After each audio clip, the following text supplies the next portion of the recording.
My other experience before coming to Podcircle was that I could tell that company, I guess it was a small company, was trying to figure it out. They were trying to enter a space that they knew was growing and they wanted to be successful at it, but they were way too early in the process, as was I. And not inexpensive. You're not inexpensive. They did not charge less than you. I'm going to tell you that right out of the gate. And you know that old adage, you get what you pay for. So there's a lot of truth in that too. I've had people approach me with offers of, spending a little bit less and whatnot, but at no point do I want to jeopardize or sabotage my brand and what the listeners that are, loyal to me are expecting at this point. Welcome to the Podcircle podcast, where we bring practical tips and insights for every podcaster. Whether you're just getting started or you're already a seasoned podcast pro, these conversations dive into all the topics that matter most to you. And today we have a special guest on the pod with us. Yay! Her name is Danielle Sprouls, a longtime client of Podcircle. Really excited to talk to her and introduce her. But first, let me give you a little bit of her background here. Danielle, who's also affectionately known as the WTF lady, which stands for Women That Flourish. She really champions women, especially in business, and has a really great coaching business called Unscripted Pivots, which is also the namesake of her podcast called Unscripted Pivots Podcast, where she specializes in guiding ambitious professionals through pivotal moments. She's got a great backstory, has really great guests on her podcast as well. Definitely check it out.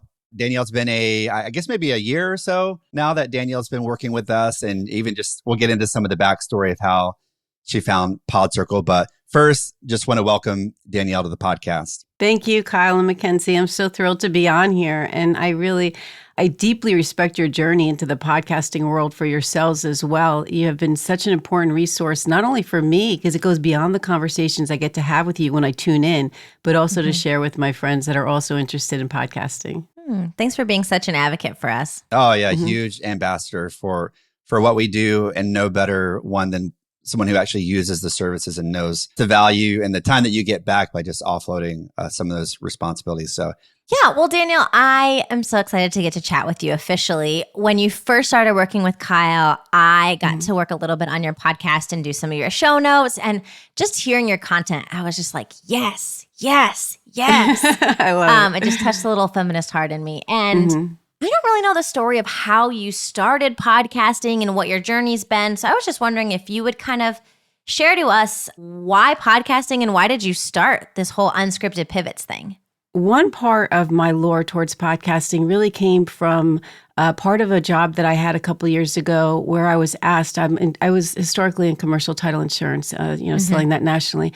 And I was working for a New York firm, and they were expanding their commercial division, and they asked me to be part of their hiring process. And I had never been where I interview people to come on. I'm not part of human resources in that regard. And so I took the task somewhat reluctantly, but I ended up loving it. So this interviewing style just became something that really touched something within me that kind of stuck. Yeah. So there was that. And then there was another woman that's in commercial real estate who I met who does podcasting, and she actually lives in San Francisco. And I would only see her at conferences, real estate conferences, maybe once or twice a year.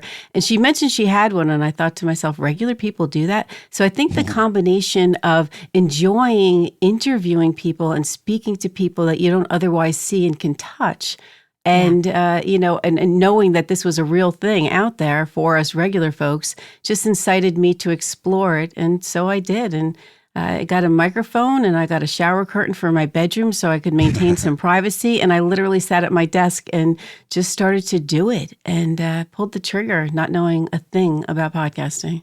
I love it. And I think the rise of the virtual interview for so many of us really did open up what we thought was historically just for people who had the finances and the studio and the space where you could do it with your computer and a mic and a nice backdrop. That was a COVID feature for sure right there. Yeah, certainly, for sure. There's some things that came out of COVID that are perks, and this is definitely one of them. It's really interesting to me how easy it is conceptually to launch something like this. And if you have a passion and you have a couple, you have a mic, you have a computer, but it goes so far beyond that.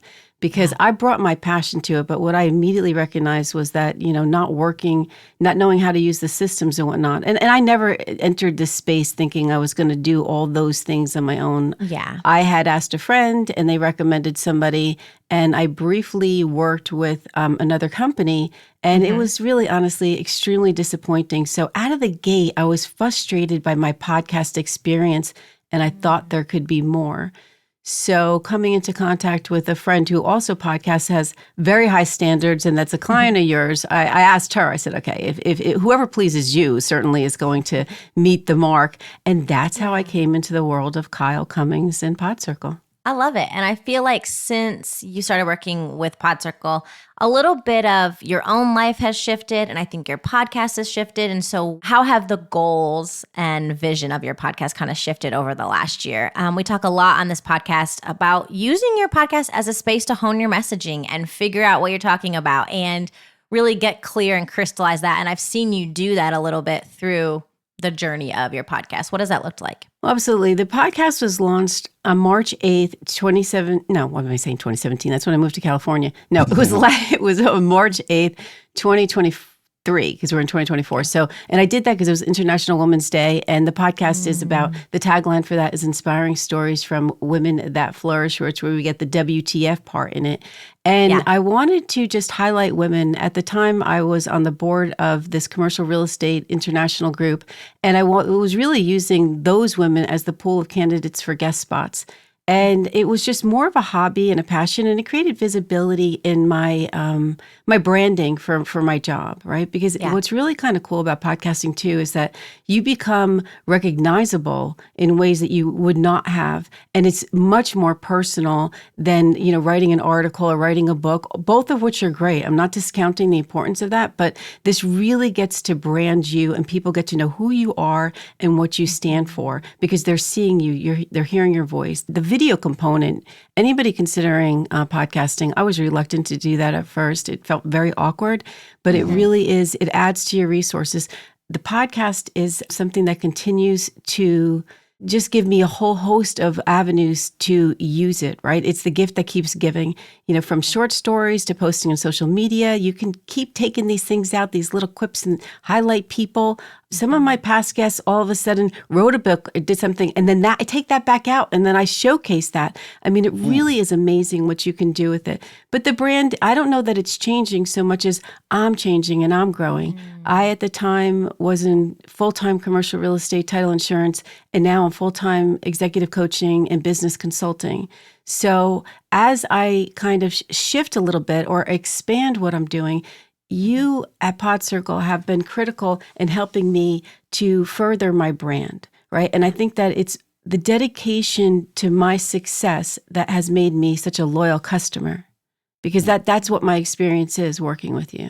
Well, it's very, very kind for you to say, and very grateful to have the opportunity to work with you. And we were just talking a little bit before the call about how amazing of kind of an ambassador you are for Podcircle, just because like you've hopefully seen the benefit of working with people that work in the podcast space and are editors and know how to create really good clips and things like that. And, for the average DIY podcaster, that is just the thing that burns them out. And the reason that most podcasters only make it to a half dozen episodes before they realize, like, man, I just wanted to record, it's all the post-production and the editing, which is a total drag on your time. Podcasts just fizzle out after so long of that. So I wanted to ask you a little bit about your experience prior to finding us. And it sounded like you were kind of working with a bit of a freelancer, and like a lot of people's relationship with some, and I'm not downcasting all freelancers because there are tons of great ones out there, but some of them they're hard to pin down. They're not great at communicating. They miss deadlines. And especially with a podcast, oftentimes you have to have multiple freelancers doing this thing and doing that thing. And you're having to wrangle it all together and try to get this thing out on a consistent basis. I mean, even that in and of itself can be a lot of work. So tell me a little bit about your experience prior to coming to Podcircle. Yeah, I mean, the frustrations were just what you were saying, and it was a very disjointed experience for me. And I could tell immediately that some of these things that were being outsourced by my my main source of contact, right? You hire this one person and then they in turn hire a couple of people to take, care of the video, the social media aspect or whatever it is. And I'm not saying that's catastrophic in and of itself, but my experience was, and I've had friends that have said the same. And you could tell that we're on different time zones or that English wasn't the primary language of the people that were working on it. And so the impact on me was that it became burdensome to actually do the podcast. And I was new at it too. So you really want a leader in that space. Coming along with you helped me kind of hone in on what my vision was. And you continue to do that as I kind of morph into a different role. I mean, this is such a beautiful way to gain the attention of prospective customers, through podcasting, and also to just align with your values visibly and audibly and get messages out there, even if you're not looking for business. I mean, it's a terrific thing. But make no mistake, to anybody listening out there that's not a professional at this, this is something that's going to require time and dedication. And even with the best laid plans in terms of scheduling, life is what happens while we're busy making other plans. And so aligning with you and knowing that piece of it, I could pass it off. And sometimes not even within a quick time frame, mind you, you have been very attentive to my schedule and my needs and my shifts. And that continues to inspire me to do this work through podcasting. So it's an absolute game changer. And we are on different time zones. You're East Coast, I'm West Coast. And in fact, when I've been working with you, which is over a year now, Kyle, I never felt, and you were traveling. You and your wife were, doing that nomadic thing for a bit, and while you could, but at no point did I feel that you weren't available or that we weren't on target.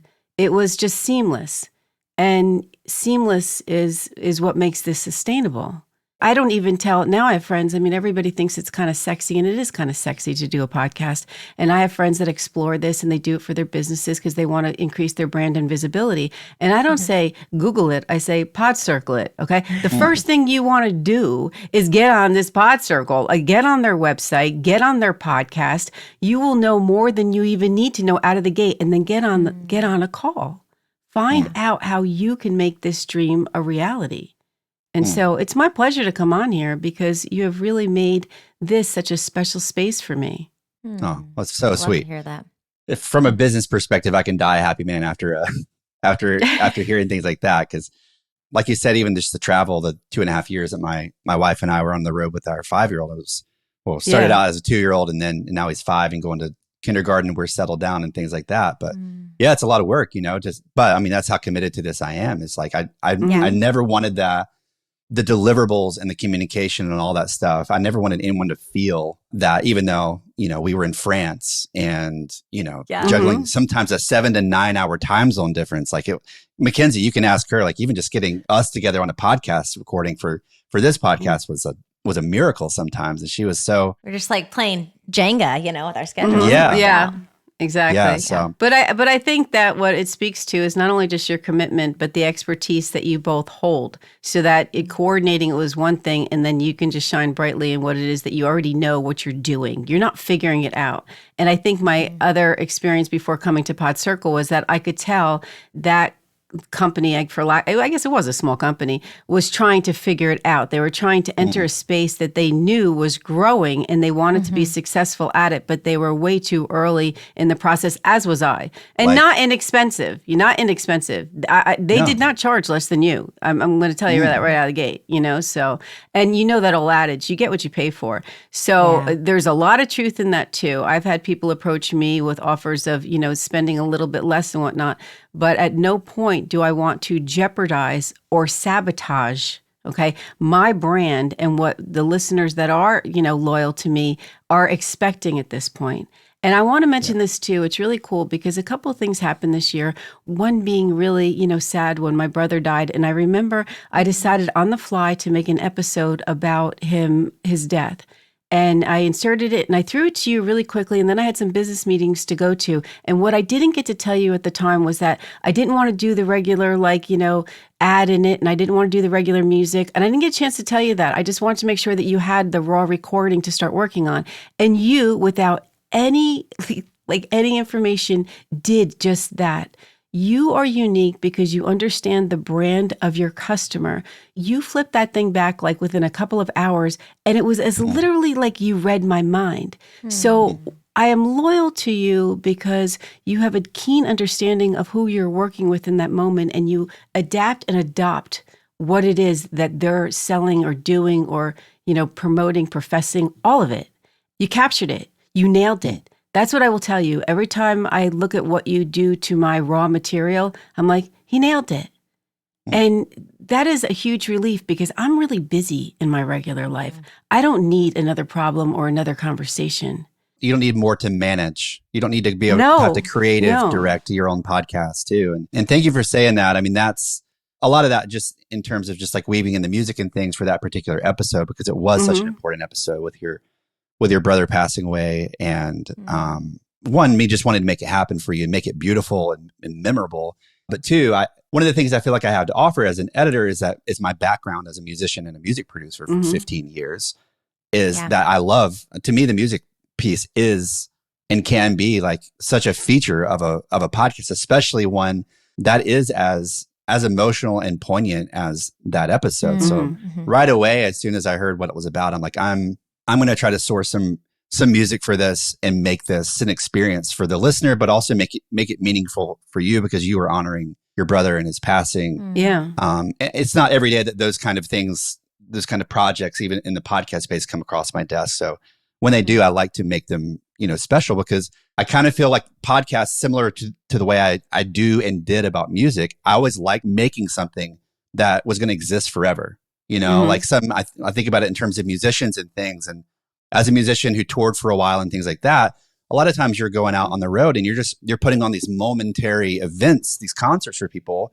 And yes, in some ways they live on, but like making a record or a song or like a deeply personal and important podcast, that stuff lives on forever. And I just think that that's just one reason of many to make it great. And there's the business side of it too. It's just like make the client happy, make him wow the client, but also just make good content, make good art, like whatever that is, just do a really good job. Yeah, you helped to like actually brand that episode. And it's such, not that I ever questioned it, but what is so unique about what you guys do at Podcircle is that you're not just going through the motions. You're not just cleaning up the audio. You're not getting rid of any outside buzzy noise or whatever. It goes so far beyond that.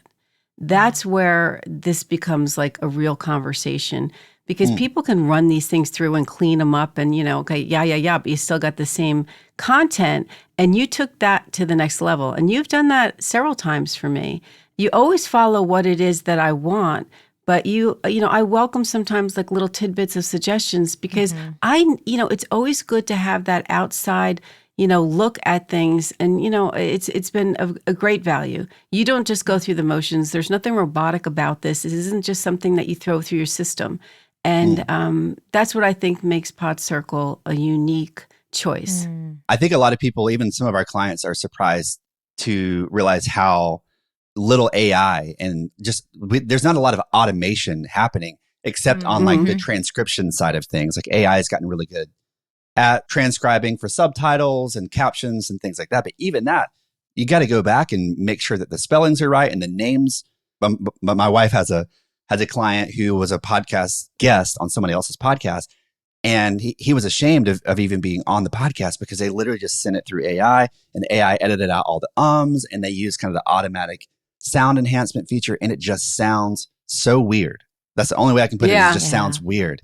And that's just never going to fly with me because we're not robots listening to a podcast conversation. Human. We're human beings listening. And we want it to sound like a human being was a part of it and on the editing and that there was intentionality. And well, I mean, the whole point of the podcast is connectivity. And if you're going to be distracted by, some empty AI experience or, where it doesn't feel authentic, you've lost the interest of the person that's on the other end of that. And, so this is critical to your point. Yeah. The word I thought of while you were talking, Danielle, and you, Kyle, was just partnership. I have just seen Kyle partner with podcasters in a way that, one, I've experienced it as being a client of his, that he really is invested in the show in a way that maybe some other people aren't. And so I love that partnership and how it does really as you were talking, reduce your stress, and he can bring in his expertise and really partner with you. I'm really grateful to get to have heard your story and just to hear how your podcast has impacted you. I've loved hearing your journey of how getting into kind of exercise these muscles has been a really powerful part of your own journey. I wonder what your encouragement would be for other business owners or podcasters, potential podcasters, as they're thinking about getting into this space. What would you just encourage them with? I didn't approach the podcast with a business mindset. I mean, from out of the gate, somebody's like, "Oh, what's going to be your, ROI and this and that?" And I said, "Look, I want to create a platform where I could not only brand myself, but elevate women that I have on and, showcase what resilience looks like amongst us and that kind of thing." And as it goes on, it becomes a little bit more. But my advice to anybody is, be realistic about your goals. I have other friends who come into this and they study hard, other podcasters. I didn't do that. I picked up a microphone and a shower curtain and I let it fly, right? So I'm really growing up through this process, which makes you guys very critical to my momentum. I would just say be realistic. And if you think you want to do it all on your own, give that a try for a week. You're going to be miserable. There's no way that that is sustainable for the full-time business person. And a lot of people that do want to use podcasting for a platform already have a career or they're part of a larger, company. And it becomes really clear really quick that this isn't something, if you want to be really great at it, and proud of what it is you're putting out, that you don't do it alone. You just don't do it alone and partner. I like the word partner, Mackenzie. That's great. Partner with a company. I always say Podcircle, and I say that freely because I believe in it. And I'm no gatekeeper.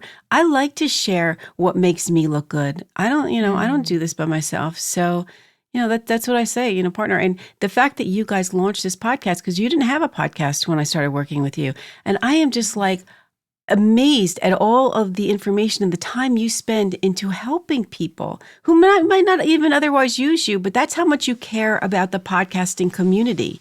So you inspired me, and now I follow how you do your YouTube, and I'm trying to figure it out. I mean, really, you have. We're still trying to figure it out too, to be transparent. I mean, and you guys are honest about that. There's you're as authentic as anything, and sometimes you guys are vulnerable on there, and it's great. Well, podcasting it's hard even for people this is what we do. Part of starting our own podcast has honestly, it's put me in your shoes and this is what we do. We edit podcasts but it's oh yeah, I forgot that this is a grind. This is a big commitment and recording and planning episodes. And it's honestly, it's been really good. And it's given me a lot of empathy for our clients who, on occasion, it's hey, I'm running late this week and I just recorded an episode today. It needs to go out on Tuesday kind of thing.